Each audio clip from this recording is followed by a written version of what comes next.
then it's purely hamstring. If you have them pull their foot up and straighten their knee, now it's the sciatic nerve. And to a young kid, that's really painful. Even to an old kid, it's somewhat painful. But you want to try to have it that they're stretching their hamstrings and stretching their piriformis muscle here. And these two stretches here will make it so they don't slouch when they sit. Because what was every parent say, oh, the kid's slouching. Well, the kid slouches because they're too tight in their legs, not because they're a slouch.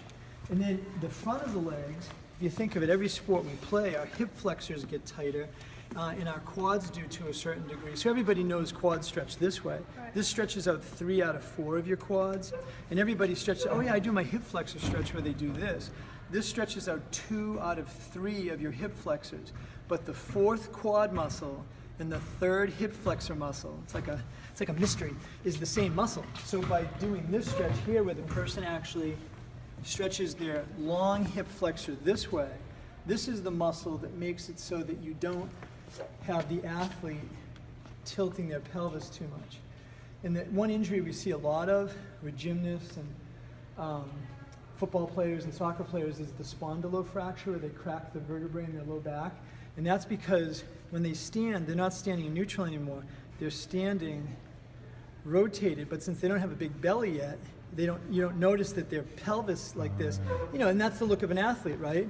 You don't see an athlete walking on the field like this. You're like, oh, I can beat that kid. But the athlete needs to stretch out this. In a tight quad, hip flexor will always beat strong abs.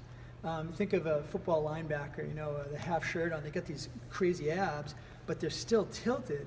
And that's because these muscles here are bigger and they have gravity pulling them forward.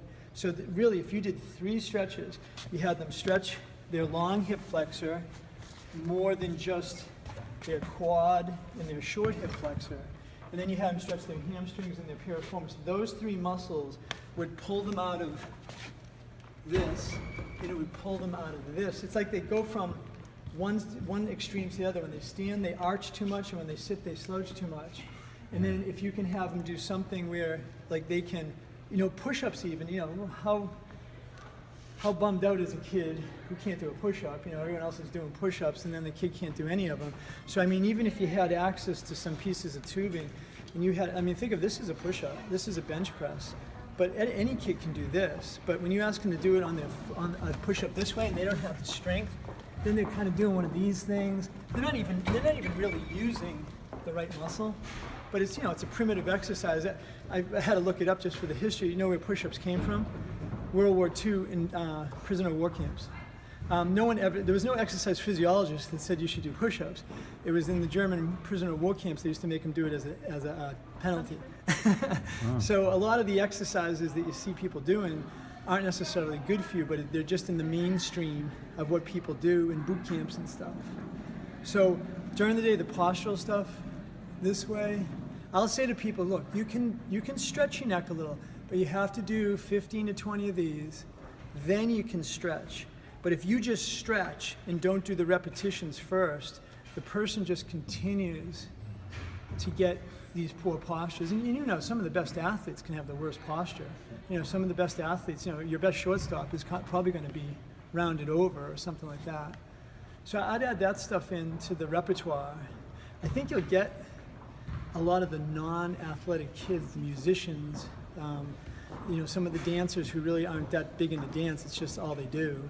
I think you'll get a lot of the kids accepting some of the fitness stuff more. And in the rubber tubing, it's pretty cheap. You can get a box of it for like $25. You could have stations around, and you can get different gauge as they get better at it. I'm sure there's some kind of liability with anything, but it's pretty safe. Boy, that's great.